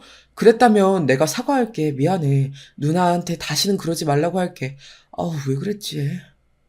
처음에 남편은 설마 하는 눈치였어요. 하지만 제가 울며 하소연을 하자 이제야 믿을 수 있겠는지 알겠다고 하더라고요. 그런데 그리고 나서 한참 잠잠한가 싶더니 사건이 터지고 말았어요. 남편이 어떻게 전달했는지 모르겠지만 형님과 시어머니가 어느 날 저를 조용히 부르더라고요. 어쩌면 화해의 자리라고 생각했기에 전 그날 형님의 딸 지은이 생일 선물까지 미리 준비해가지고 갔었어요. 시어머니 영양제도 함께 두 손 바리바리 챙겨서요. 그런데 그 모든 게 정말 헛짓거리였더라고요. 제가 가자마자 두 분은 날카로운 눈빛으로 저를 훑어보더니 너 앉아봐라 하고 명령조로 말씀하시는 거예요. 네, 어머님, 형님, 말씀하세요. 너 사람이 그러면 못 쓴다? 네 형님이 언제 그런 말을 했다고 거짓부렁이를 만들어 내 아들한테 일러 바친 거니? 내가 너 좀 배운 애라고 대접해줬더니 그새를 못 참고 일을 저질러? 예, 아무리 그래도 고자질이 뭐니 고자질해. 그것도 없는 사실을 지어내서 그건 아주 못 배워먹은 인간이나 하는 짓이다. 없는 사실이라뇨? 전 들은 대로 전달했을 뿐이고 똑똑히 들었다고 말씀드렸습니다. 그리고 심지어 못 믿을까봐 제가 한 말을 영어로 번역까지 해드렸어요. 제가 유창하게 영어로 말하는 것에 두 분 다 퍽이나 놀라더라고요. 마치 무언가를 들킨 사람들처럼요. 그러더니 시어머니는 더 이상 들통나면 안 되겠다 생각했는지 허둥지둥 이만 물러가 보라며 저를 보내시더군요. 내가 지금은 넘어가 주지만 다음부터는 얄짤 없을 줄 알아? 그날 현관문을 박차고 나가는 제게 그렇게 괜히 엄포를 놓으시는데 도둑이 재발저려 하는 행동이란 걸 유치원생 아이라도 알 수 있었습니다. 남편은 어떻게 되었는지 궁금해했지만 전 이번에도 사실 그대로를 전달하곤 시댁 이야기는 서로 하지 말자고 선을 그었어요. 생각하면 할수록 열이 받았고 이러다간 연이라도 끊고 싶어질 것 같았기 때문입니다. 그리고 그때부터 저도 모르게 시댁의 발길을 서서히 끊기 시작했어요. 필요한 명절이나 행사가 있을 때만 방문했고 굳이 안 가도 되는 자리라면 방문하지 않았죠. 그렇게라도 저를 지키고 싶었어요. 다행히 시어머니는 여기에 별다른 반응이 없으셨어요. 그런데 시아버지는 조금 다르셨어요. 평소에 안부 인사도 자주 드리려 했던 제가 문자 한 통이 없으니 못내 서운하셨나 봐요. 어느 날 요즘은 왜 시댁에 들리지 않냐고 농담조로 물으시더라고요. 평소 제게 잘해주시고 딸같이도 여겨주시는 시아버지라 그런지 저도 마음이 불편해서 죄송하단 말씀을 드렸어요. 죄송해요, 아버님. 제가 요즘 몸이 좀 안 좋아서요. 나중에 아버님 좋아하시는 약주 사들고 들릴게요. 그래. 너 편할 때 와라. 절대 강요하는 거 아니니까. 그런데 다름이 아니고 전번 날 내가 이상한 꿈을 하나 꿨지 뭐니. 사실 그 꿈 이야기 해주려고 한 거야. 네? 꿈이요? 어떤 꿈인데요? 시아버지는 평소 꿈 자체를 잘 안 꾸시는 분인데 전번 날 꿈을 꾸셨다면서 내용을 말씀하셨어요. 어여쁜 백조가 호숫가에 앉아 먹이를 먹고 있는 꿈인데 길조가 느껴지는 꿈이었다고 깨고 나서도 무척 기분이 좋았다고 하시더라고요. 그리고 왜인진 모르겠지만 제가 생각이 났다고 하더라고요. 제게 좋은 일이 생길 것 같다고 하시는데 그 말이 정말 놀랍게도 들어맞았습니다. 왜냐하면 제가 바로 임신을 했기 때문이에요. 생리주기가 끊겨 이상한 느낌의 산부인과를 찾았더니 임신이란 사실을 알게 되었고 그 순간 너무 기뻐 남편에게 바로 전화를 했습니다. 남편 역시 사실이냐며 무척이나 좋아하더군요. 사실 저희는 결혼 후 바로 아이를 가질 생각이었기에 꽤나 노력을 하고 있었는데 그 노력이 결실을 맺은 것이나 다름없었답니다. 제가 아이를 갖자마자 저희 친정에서도 무척 기뻐하셨고 아버지께서는 먹고 싶은 거 먹으라며 용돈까지 보내주셨어요. 시댁에서도 어쨌거나 며느리가 임신을 했으니 경사라 생각했는지 시어머니에게서 전화가 오더라고요. 시어머니의 말투는 조금 뻣뻣하고 어색한 듯 했지만 축하한다는 말을 더듬더듬 전하시며 지난 일은 잊자는 말씀까지 하셨어요. 솔직히 잊혀질 일인진 모르겠지만 시어머니께서 먼저 그렇게 사과를 하셨으니 저도 넘어갈 부분은 넘기자 싶어 그러겠다고 하곤 정중히 전화를 끊었습니다. 그렇게 소중히 품은 아이를 출산하고 난 후 저는 이제 좋은 일만 있을 거라 생각하며 육아에 전념하고 있었는데요. 제 결혼 생활의 난관은 여기서부터 시작이 되더라고요. 바로 남편이 회사에서 잘린 것이었습니다. 남편이 회사에서 중요한 프로젝트에 큰 실수를 하게 되어 권고사직을 받게 되었고 그러면서 실업자가 되고 만 것이었죠. 남편은 이 일로 크게 상심했고 이직할 의지마저 잃은 것 같았습니다. 그리고 술을 마시기 시작했어요. 생전 술을 안 마시던 사람이 폭주하는 기관차 마냥 미친 듯이 들이키더라고요. 그러다 제가 몸 상한다고 말릴라 치면 더 거센 힘으로 제 손목을 잡아채서 무섭기도 했습니다. 더군다나 아이가 있는 앞에서도 그러니 식은땀이 흐를 정도였어요. 여보, 이러다 몸 축나. 별일 아닌데 왜 그렇게 실망하고 힘들어해. 회사야 다시 들어가면 되지. 당신 나이에 못할 일이 뭐가 있어. 거기다 우리 아이도 있는데 아이 봐서라도 힘내야지. 잔소리 좀 집어치워. 아주 듣기 싫어 죽겠다고. 너 왜 이렇게 짹짹거리냐? 남편은 지금까지 실패라곤 경험해 본 적 없는 사람인지라 이 일이 더 충격적인 것 같았어요. 스스로를 자책하는 정도가 지나쳐 자신을 망가뜨리고 있음에도 멈출 줄을 모르고 어느새 저와 아이를 둘 다 위협하고 있었죠. 그러다 어느 날은 돌연 자기가 사업을 해야겠다고 하더라고요. 집에 있는 돈을 모조리 끌어모아야겠다고요. 사업이라니 너무 갑작스러운데? 도대체 무슨 사업을 할 건데? 내가 아는 형이 동업자를 하더라고? 그 형은 이미 사업으로 한 달에 1억 이상 벌고 있는 사람이야. 형이랑 하면 무조건 성공해. 그런 사람이 당신을 왜 껴주는 건데? 껴주냐니! 내가 똑똑하고 유능한 사람이니까 껴주는 거지.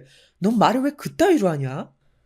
제 남편은 바로 뭐라도 던질 듯 공격적인 태도를 보였습니다. 이때 남편의 성향을 바로 알아봤어야 했는데 말이죠. 남편은 그 다음날 프레젠테이션까지 준비해 제 앞에서 줄줄이 발표하더군요. 자, 당신이 생각해도 이건 될 것 같지 않아? 우리 이제 돈 걱정 없이 사는 거야. 마음껏 해외여행도 가면서. 사업에 사자도 해본 적 없는 사람이 갑자기 사업을 한다고 하니 반대하고 싶었지만 남편의 바람이 너무 간절해 보였어요. 그런데 여기서 문제가 한 가지 있었어요. 남편은 부족한 사업 자금을 저희 친정에서 빌리고 싶어 했어요. 실직한 사실을 곧 죽어도 시댁엔 절대 알리고 싶지 않아 했고 사업도 비밀리에 하고 싶어 했거든요. 우리 엄마 아빠도 부자는 아니야. 사업 자금이 적은 금액도 아니잖아. 당신네 어머니 아버지에게 도와달라 하면 안 돼? 우리 엄마는 고지식해서 절대 이런 데 돈 쓰지 못하게 할 거야. 날 얼마나 야단칠지 뻔해. 그러니 당신이 도와줘야 해. 당신, 나 위에 그럴 수 있지? 도와주면 내가 보란듯이 성공할 거야. 성공하고 우리 집에도 얘기할게요. 아, 여보 제발 한 번만. 취기에 어린 남편의 호언장담은 믿음직스럽지 않았기에 친정의 일을 상담했는데 저희 친정엄마와 아버지께서 고민할 시간을 달라 하시더니 어느 날 남편을 불러 이렇게 말씀하시더라고요. 내가 윤서방을 믿고 빌려주는 거긴 하지만 이 돈은 귀하게 써야 하네, 알겠나? 내 딸, 자네의 딸, 가족 모두가 생계에 걸려있다고 생각하고 시작하게. 예, 알겠습니다, 장인어른. 꼭 성공으로 보답드리겠습니다. 저만 믿으세요. 저희 친정어머니와 아버지는 사실 사람을 쓰는데도 돈을 빌려주는 것에도 엄격하신 분들인데 제 남편이란 사실 하나만 보고 자금을 대주신 거나 다름없었습니다. 남편은 돈을 받고 연신 싱글벙글이었고 자신감에 가득 차 있었죠. 사실 옆에서 보는 저는 초조했어요.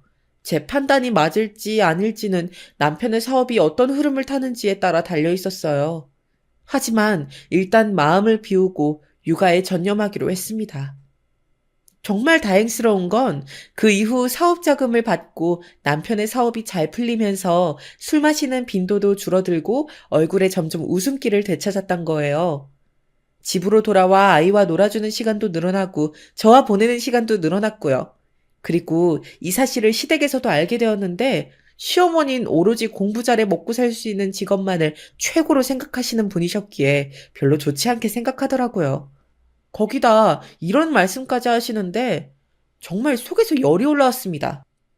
너 이건 누가 부추긴 거니? 설마 새아가가 사업하라고 부추긴 거야? 아니에요, 부추긴요, 어머님. 이의가 하고 싶어서 시작한 거예요. 돈은 어디서 나서? 두 분 다 배움이 짧으신데 너희 친정에 돈이 있을 리도 없고. 잘 됐으니 다행이지만 못 되면 어쩌려 그랬어. 새아가 네가 부추긴 짓이지? 엄마, 내가 하고 싶어서 한 거고 잘 됐으면 만사 오케이지. 왜 그러세요? 으이구, 엄만 사업하는 거 싫다. 사업은 망하면 끝이야. 험한 데서 굴러야 하는 거고. 가방끈 짧아도 할 수 있는 게 사업인데 너 우리 귀한 아들 험한 곳에서 굴리려 하면 어쩌니? 얘 무슨 접대하고 술 먹고 그런 이상한 일 하다 병나면 어쩌려고? 맞아, 올케. 내 동생은 사업 체질이 아니야. 내가 봐서 알아. 올케 그렇게 안 생겨서 생각보다 돈 욕심이 많나 보다. 왜 그랬대? 너무나도 고지식한 시어머니와 시누이를 보면 많이 배웠다고 사람이 다 아는 건 아니구나 하는 생각이 절로 들었습니다. 저절로 가슴이 옥죄어 왔죠. 게다가 왜 저희 친정 부모님을 비하하는 발언까지 하시는 건지, 왜 괜히 저를 몰아가시는 건지 이해할 수 없었어요. 전 단호하게 앞으론 저희 부모님을 향한 비하 발언은 안 해주셨으면 좋겠다고 말했어요. 그러니 시어머니는 괜히 입술을 툭 내미시며 불쾌해하시는데 무시해버렸어요. 나중에 남편이 저희 친정에서 돈을 빌린 사실조차 마음에 안 들어 하시며 자기 아들 기죽이지 말라고 저한테 신신당부까지 하셨는데 이조차 한기로 흘리고 말아버렸지요. 그런데 사실 이때 이것 말고도 저를 정말 스트레스 받게 했던 건 따로 있었는데요. 바로 아이를 두고 벌어지는 시누이와 시어머니의 대화 때문이었어요. 아이가 자라자 그 두 사람은 틈만 나면 훈수질을 하려 들었어요. 어느 날은 제가 아이를 일반 유치원에 보내려 하자 형님이 며칠간이나 저를 말리려 들더라고요. 제 아이의 육아인데도 불구하고 이렇게까지 하는 형님이 도무지 이해가 되지 않아 슬슬 저도 짜증이 나던 참이었습니다. 그러다 일이 터졌어요. 올케는 아이 영어 유치원 안 보내면 나중에 올케 다른 애들한테 뒤떨어져. 부모 원망하면 어쩌라고? 괜찮아요, 형님. 저는 아이가 원할 때 공부시키려고 해요. 저도 영어는 늦게 시작한걸요? 공부는 자기가 하고 싶을 때 하는 게 맞다고 생각해요.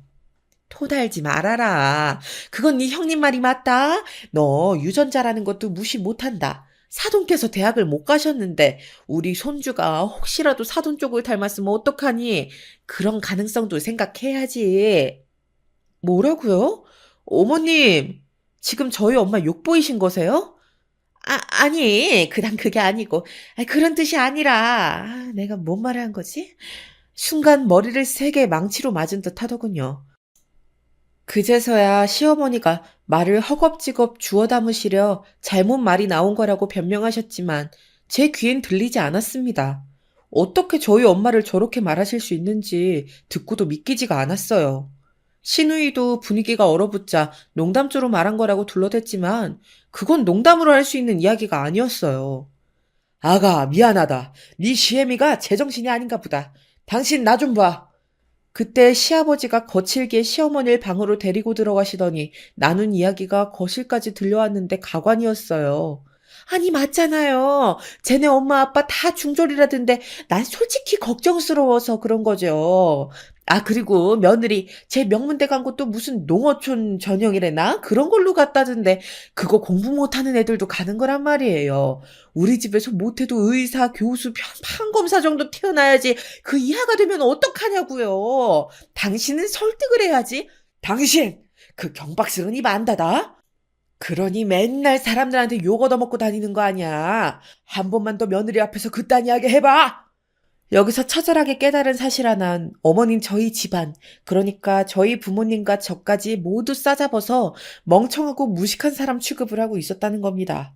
저는 행여나 우리 아이가 들을까 겁이 나 아이를 안아들고 곧바로 시댁 밖으로 뛰쳐나왔어요. 남편이 저를 붙잡으러 나왔지만 남편 얼굴조차 꼴도 보기 싫더라고요. 왜냐하면 남편은 그 자리에서 제가 그런 수모를 당하는 동안 아무것도 하지 않고 있었거든요. 최소한 자기 와이프가 그런 일을 당하고 있다면 옆에서 하지 말라는 등 어떤 언질이라도 해야 하지 않나요? 전혀 그런 거 없이 오로지 핸드폰에만 빠져 일만 하고 있는 남편을 생각하니 또 정이 뚝 떨어졌습니다. 예전에 한번 시어머니에게서 느꼈던 그 증오의 감정이 되살아나며 이젠 정말 시댁에 발을 들이고 싶지 않더라고요. 아버님께선 이 사건으로 제게 미안하다며 몇 번이나 사과를 하러 오셨지만 그때마다 죄송스럽게도 할 말이 없어 꾸벅 고개를 숙이고 돌려보내야 했습니다. 그 대신 그 화는 남편에게 갔죠. 하지만 남편은 천연덕스럽게 자신은 엄마와 누나에게 대들어본 적이 없다며 반항하지 못한다고 말하더라고요. 참 찌질했습니다. 그러던 중 더 저를 절망과 비탄에 빠지게 하는 청천벽력 같은 일이 터졌습니다. 남편의 사업이 위기 상황에 빠지게 되면서 급하게 도움을 요청하게 된 거예요. 여보, 제발 장인어른한테 말해서 나 급한 불만 끄게 해주면 안 될까? 남편은 부탁한다며 싹싹 빌고 또 빌었습니다. 시어머니와 시누이가 제게 그런 말을 할 땐 가만히 숨어 있어 놓고 이젠 제 도움이 필요하니 빌기 시작한 거죠. 하지만 친정아버진 당시 돈을 빌려주실 때 처음이자 마지막이라고 말했고 한 번 말씀하신 걸 물으시는 법이 없었습니다. 다만 상황이 이렇게 되니 저 역시 아이 생각에 마음이 다급해져 오는 건 어쩔 수 없더군요. 결국 아이를 안고 친정 문턱을 넘어 상황을 말씀드리게 되었어요. 죄스러운 마음으로 더듬더듬 말하는데 저도 모르게 눈물이 나더라고요. 그리고 결정이 내려졌어요. 아버지께서 저를 조용히 부르시며 자기가 알고 있는 사실을 말씀해 주시더라고요. 그 이야기는 꽤나 충격적이었습니다. 너희 남편, 내가 조사를 좀 해봤는데 경영엔 전혀 소질이 없는 것 같더구나. 아무래도 여기서 포기하는 게 맞는 것 같다. 네? 그게 무슨 말씀이세요? 아버진 사실 돈을 빌려주시고도 신뢰가 가지 않아 자신이 아는 사람을 통해 남편 회사와 돌아가는 사정들을 물어보았는데 남편이 사무실도 잘 나오지 않고 일을 따내는 거에도 전혀 열정을 보이지 않는다고 했다고 하더라고요. 오죽하면 업계에 그런 소문이 돌겠냐며 그런 사람은 안 된다고 말씀하셨어요. 그리고 역시 저희 남편에게도 사업 자금은 빌려줄 수 없다고 칼같이 자르셨고요. 대신 사업을 접는 조건으로 당분간 생계비를 지원해 주시겠다고 하셨습니다. 저는 순순히 납득했지만 남편은 당연히 아니었어요. 길길이 날뛰고 당장 네 아버지에게 돈을 빌려오라는 등 난리를 치기 시작했습니다. 차마 저희 아버지 앞에선 못하고 집에서 저와 아이를 앞에 두고 그 난리를 치더라고요. 그러면서 그때부터 횡포 아닌 횡포를 부려대기 시작했어요. 그것도 치사하게 시어머니와 시누이와 합작을 해서 말이지요. 당시 시누이는 자기 아이를 데리고 와 시부모님 앞에서 일본어로 된 동화책을 읽는 것을 보여주는 재미에 푹 빠져 있었는데요. 어느 날은 저에게도 그 동화책을 읽어보라 시키더라고요. 옳게, 이거 한번 읽어봐. 발음 좀 들어보자. 일본어는 발음도 되게 중요하거든. 아, 맞다. 아, 옳게. 일본어는 못하지. 사람이 세계국어 정도는 하고 살아야 하는데 어떡하니. 나 우리 애도 세계국어 정도는 할 수 있도록 교육시킬 거거든. 형님, 저번에도 말씀드렸지만 이런 건 이제 그만해주세요. 말하기도 지치네요. 좀 그렇지 않나요? 어머, 옳게. 말투가 왜 그래? 뭐 불만 있어? 내가 잘못한 거야? 제가 불만 있을 게 뭐 있겠니? 내 아들 만나 신세 피고 팔팔하게 잘 사는데. 얘 아가, 내가 전부터 말하고 싶었는데 너 그러지 말고 어디 석사라도 따지 그러니? 박사까진 아니라도 석사 학위 정도는 있어야지. 그래야 네 남편 면도 서지. 네가 그저 그런 학벌이면 네 남편도 같이 기죽는 거야. 내 아들은 그래도 석사 학위는 있지 않니? 어머님, 저는 괜찮아요. 제가 알아서 할게요. 여보, 뭐라고 말 좀 해봐. 엄마 말이 맞는데 뭘 그래. 배울 건 좀 배워. 나도 솔직히 석사 학위조차 없는 여잔 부끄러워. 여기서 불을 지른 건 남편이었어요. 시어머니와 시누이가 쌍으로 무례하게 굴며 석사 학위를 따라고 난리를 치는데 남편이 배울 건 배우라며 이죽거리더라고요. 석사학위를 가진 엄마를 아이가 더 좋아하지 않겠냔 말까지 하면서요. 이성이라곤 도무지 배우지 못한 인간들이 도대체 언어며 인문학이며 경제며 배워서 어디에 쓸 것인지 알 수가 없었답니다. 그래서 저도 모르게 제발 인성부터 똑바로 배우세요. 허튼 소리 하지 마시고요. 라고 소리치고 나와버렸습니다. 그 말을 하고 나오면서도 분이 풀리질 않더라고요.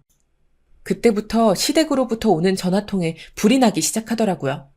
그중에선 고상한 학자답지 않은 문자들도 참 많았어요. 전화를 왜 피하는 거냐, 어디 시부모한테 그러고 나가는 법이 어딨냐, 며느리로 인정받고 싶으면 당장 무릎 꿇고 빌어라 등등 여러 문자들이 왔지만 전 모조리 읽고 물을 씹듯 와작 씹어버렸습니다.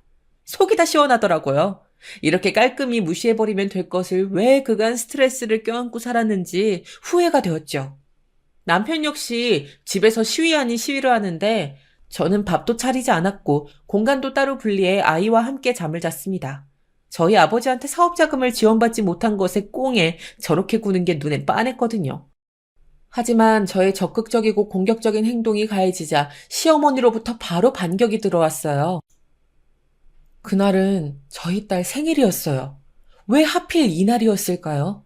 시어머니가 갑자기 쳐들어오시더니 딸아이와 딸아이 친한 친구들 제가 조촐하게 생일 파티를 하고 있는 상을 흘끗 쳐다보더니 선물을 준비했다고 하더군요. 이때부터 심장이 불길하게 뛰기 시작했어요. 시어머니가 펼친 선물은 평범한 동화책 2권이었는데요. 왜 2권일까? 의문이 들던 때 그 동화책을 딸과 저에게 건네주더라고요. 자, 할머니가 엄마 것까지 2개 준비했어. 선물이 2개야. 할머니 최고지? 순간 그 자리에서 얼어붙은 건 저뿐만이 아니었어요. 딸도 조금 이상한 분위기를 감지했는지 움찔하더군요. 전 조소가 걸린 시모를 그야말로 동화책으로 한껏 내려치고 싶은 심정이었습니다. 당장 나가세요. 나가시라고요. 안 나가시면 경찰 부를 거예요. 전 지금 당장 나가라며 시어머니를 밖으로 밀어내버렸어요. 시댁에서 어떻게 절 싸잡아 욕하든 상관이 없었습니다. 그러고서 남편까지 이 일을 알게 되어 한마디 거들려 했지만 무시해버렸어요. 그런데 이 일이 시발점이 되어 끔찍한 사건이 일어나고 말았는데요. 때는 여름이 시작되고 불볕더위가 기승을 부리기 시작한 때였어요. 저희 아이가 유독 열이 많아 여름이 되니 칭얼거리고 짜증을 잘 부리더라고요. 덕분에 저도 워킹맘으로서 조금 힘든 나날을 보내고 있었어요. 저희는 당시 전기료를 아끼기 위해 에어컨을 최대한 자제하고 선풍기를 쓰고 있었는데요. 제가 돈을 벌고 있긴 해도 아직 남편의 빚 때문에 친정아버지에게 생계비를 지원받는 것도 죄송스러웠고 그래서 최대한 아껴 쓰며 지내고 있는 형편이었어요. 사실 아버지 역시 공장 돌아가는 형편이 그리 좋진 않으셨는데 저 때문에 고생하고 계신 거였으니 안부 전화해드릴 때마다 더더욱 죄송스러웠죠.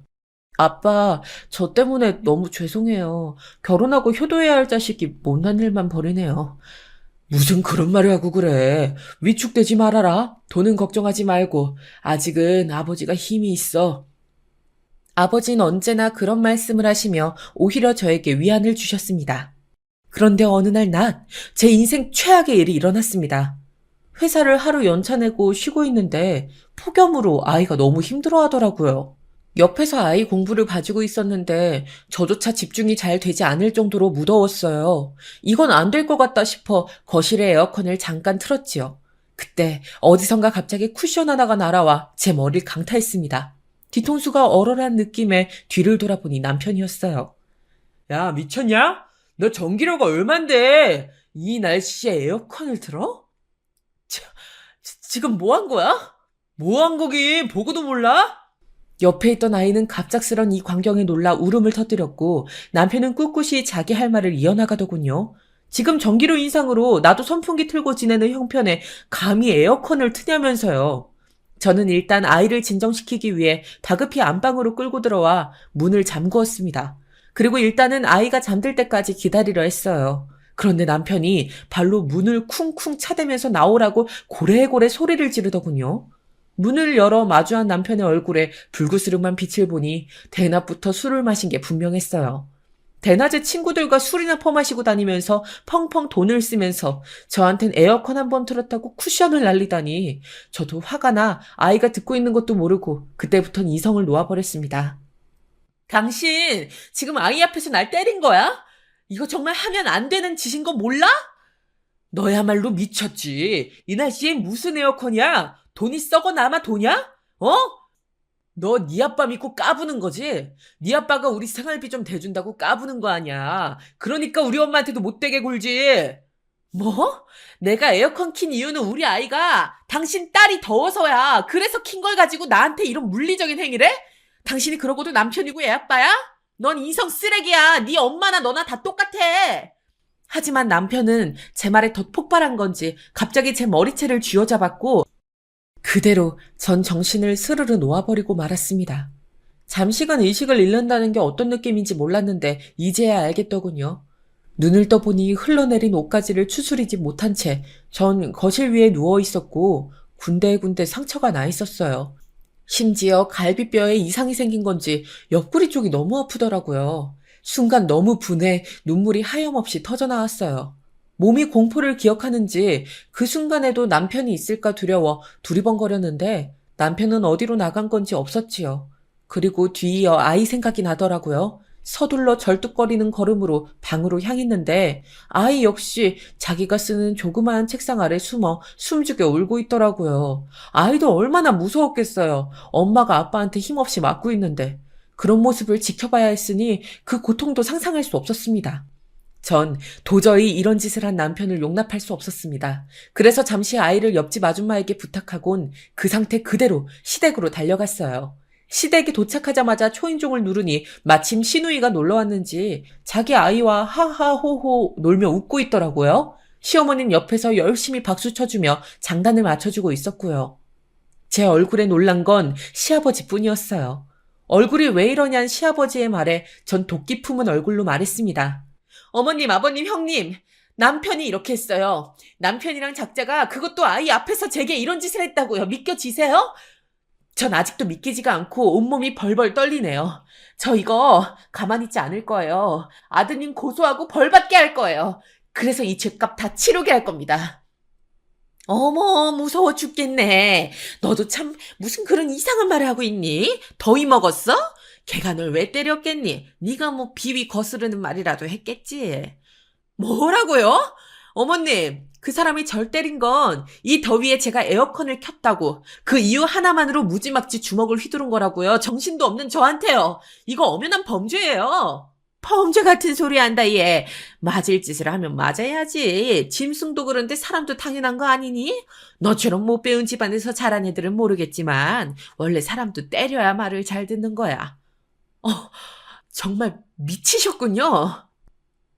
순간 그런 말을 하는 시어머니가 더 이상 사람으로 보이지 않더라고요. 이렇게 상처 입고 온 며느리한테 잘 맞았다고 하는 시어머니라니 이 집안이 그저 온통 지옥으로 느껴졌습니다. 그때 어디서 코 고는 소리가 들리는 겁니다. 익숙한 소리여서 바로 옆방 문을 열었더니 남편 놈이 거기서 퍼질러 자고 있더라고요. 저에게 이런 짓을 저질러 놓고는 자기는 쿨쿨 술에 취한 채 자고 있더라고요. 한마디로 시어머니는 어떻게 돌아가는 상황인지 다 알고 제게 저런 말을 한 것이었죠. 저는 남편에게 다가가 있는 힘껏 멱살을 붙잡고 뺨을 내려쳤습니다. 잠에서 미처 깨지 못한 남편이 제 손길에 놀라 속수무책으로 맞고 있는데 옆에서 시어머니가 달려와 제 머리채를 붙들더라고요. 어디 내 귀한 아들한테 손을 대? 그리고 시누이가 제 팔 한쪽을 잡고 어떤 행동도 하지 못하도록 압박했어요. 정말 다행스럽게도 이 상황을 빠져나갈 수 있었던 건 시아버지 덕분이었습니다. 시아버지께서 이게 무슨 미친 짓이냐며 시누이와 시어머니를 거칠게 밀치시곤 얼떨떨해하는 시누이와 시어머니를 뒤로하고 저를 데리고 집 밖으로 빠져나와 준 것이었어요. 눈물을 흘리느라 정신을 차리지 못하고 있는 제게 시아버진 정말 미안하다며 내 아들이 죗값을 받아야 한다면 당연히 그래야 한다고 말씀해 주셨어요. 저는 그 뒤로 곧장 시아버지의 부축을 받아 택시를 잡았고 저희 친정으로까지 향하게 되었습니다. 시아버진 저를 데리고 친정으로 가셔선 어떻게 된 상황인지 저를 대신하여 말씀하셨어요. 그리고 분노를 감추지 못하는 부모님께 죄송하다며 100배 사죄를 하셨지요.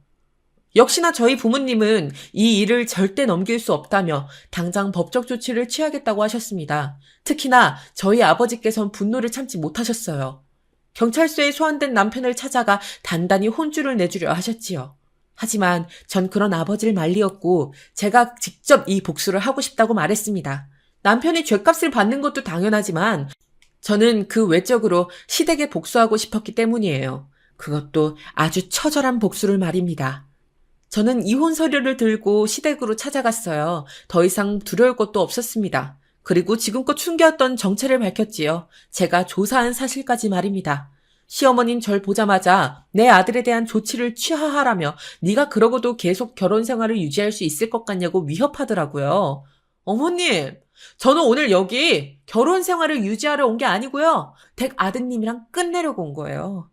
뭐야? 여기 이혼 서류 보이시죠? 소송 이혼으로 위자료 왕창 지급하셔야 하니 각오하세요. 그리고 하나 알려드릴 게 있네요. 어머님이 계시는 학교에서 이제 그만 나가주셔야겠어요. 네가 무슨 권리로 그딴 말을 해? 감히 누구 보고 나가라 말아야? 여기서부터가 하이라이트인데요. 곰곰이 생각해보니 예전에 시어머니가 시누이와 대화하며 나누었던 내용이 문득 기억나더라고요. 그래, 아무도 모르게 연구비 빼돌릴 수 있다니까. 너도 박사방 힘들 테니까 그렇게 해라. 엄마, 정말 그래도 될까? 안 걸려? 절대 안 걸려. 특히 조교 입은 꼭 막아야 해. 혹시 모르니까. 사실 시어머니가 계시는 그 학교의 총장님은 저희 외삼촌이셨어요. 어머니 아버지께서 모으신 돈을 대학교에 기부금으로 전달해 주실 정도로 저희 집안은 외삼촌과 좋은 사이를 유지하고 있었는데요. 언젠가 시어머니가 재직 중인 그 학교 이름을 듣고 잠깐 놀랐지만 따로 티를 내진 않았습니다. 이렇게 쓰일 줄은 몰랐지만 그 순간 그러지 않길 잘했단 생각이 들더라고요. 저희 아버지께서는 외삼촌에게 직접 조사를 부탁하셨습니다. 조사 결과 대단하시더군요. 시어머니가 대학교 내에서 이 정도까지 비리를 저질렀을 줄 저도 전혀 예상하지 못했어요. 그런데 시어머니는 연구비 강의료를 부당 수령까지 했고 그 사실이 수면 위로 드러나게 되었어요. 당연히 교수 해임권이 거론되었고 순차적으로 시어머니는 제 발로 나가야 했죠. 물론 시어머니는 이 사실에 대해 끝까지 발뺌했지만 곧 조치가 취해져 해임으로 이어지고 말았습니다. 자신이 그토록 중요시 여겼던 명예를 잃으셨으니 인생 전체를 잃은 것과 별반 다를 게 없었어요. 아버지를 통해 그 과정을 들으며 전 무척이나 통쾌했답니다. 인과응보라고 하잖아요. 죄에 대한 벌을 응당받은 건 이 한 사람뿐만이 아니었답니다. 전 남편 역시 피해갈 수 없었어요. 전 남편은 일단 상해죄로 징역을 선고받았고 이혼 과정에서도 아버지의 도움으로 좋은 변호사를 선임하게 되어 거액의 위자료를 청구할 수 있었어요.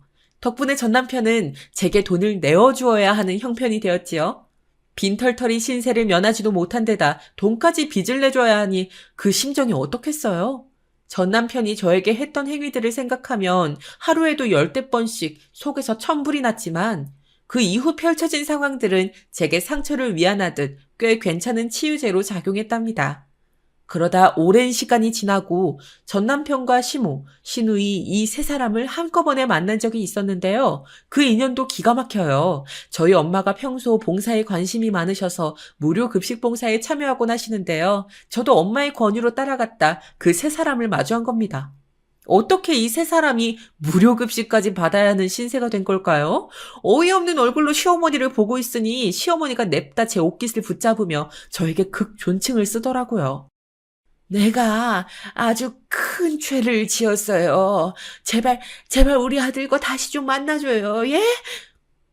이게 무슨 일이에요? 그 손 치우세요. 사부인, 내가 귀한 분을 몰라 뵙고 무례를 저질렀어요. 평생 사죄하며 살게요. 그러니 제발 우리 아들 좀 다시 만나줘요. 아니면 돈이라도, 밥이라도, 밥 먹을 돈이라도 한 푼만 부탁해요. 저는 어떻게 된 사정인지 물었어요. 알고 보니 시댁이 남편의 사업 재기를 돕겠다고 온갖 돈을 쏟아부은 탓에 집안의 가세가 기울었고 그러다 길거리에 나앉게 된 것이더라고요. 그 사정들을 부끄럼 없이 낱낱이 말하며 제발 한 번만 받아달라고 도와달라며 세 사람이 한꺼번에 절 붙잡는데 뿌리쳐도 거머리처럼 들러붙더라고요. 겨우 급식소 사람들이 떨어뜨려 놓았습니다. 그런데 이를 지켜보던 친정엄마는 화가 많이 나셨는지 갑자기 들고 있던 국자로 전 남편의 몸을 이곳저곳 가격하시더군요. 저를 아프게 했던 전 남편의 얼굴을 다시 보니 그때의 감정이 올라오셨나 봐요. 저는 친정엄마까지 겨우 진정시키곤 그들의 한심한 두 눈을 똑똑히 바라보며 말했어요. 이제 와서 이래봤자 도와줄 사람 없어요. 그러니 그만 가세요. 제가 누굴 위해 봉사하고 희생할 수 있는 능력이 있다 해도 당신들을 위해선 죽어도 그런 짓 하고 싶지 않네요. 저를 천대하고 무시할 땐 언제고, 저희 집안 전체를 싸잡아가며 욕할 땐 언제고, 이러던 거 부끄럽지도 않으세요? 부끄러움이라도 아시면 제 앞에 더 이상 나타나지 마세요. 제가 그때 던졌던 말과 달리 세 사람은 다음 날도 다다음 날도 저희 친정아빠 공장까지 찾아와 행패를 부렸지만 경비원들에 의해 모조리 쫓겨났답니다. 참 볼품없는 최후를 맞이했죠. 저로선 통쾌한 결말이었지만 가끔 생각하면 남편에게 맞았던 그날이 떠올라 갈비뼈 부분이 욱신거리곤 합니다. 그전까진 누군가에게 물리적인 행위를 당한다는 것이 이토록 무서운 일인지 몰랐는데 제가 그 경험을 하고 나니 트라우마라는 게 정말 생기더군요. 아마 몸의 정신적인 상처와 육체적 고통이 함께 남아있는 듯 합니다. 요즘은 제 아이와 함께 보내는 나날에 충실하려고 합니다. 열심히 일도 하고 친정 부모님께 효도하며 잘 사는 모습 보여드리고 싶어요. 지금으로선 그것이 저의 가장 큰 소망이자 꿈입니다. 부모님에겐 마음의 빚을 너무 많이 졌거든요. 여러분들의 소망은 무엇인가요? 어떤 소망을 가지셨든 꼭 이루어지시길 진심으로 바랍니다. 그리고 혹여나 아내에게 손을 올리려 하는 남편은 무조건 거르고 만나세요. 그럼 이만 글을 마무리할게요. 지금까지 긴 이야기 들어주셔서 감사합니다.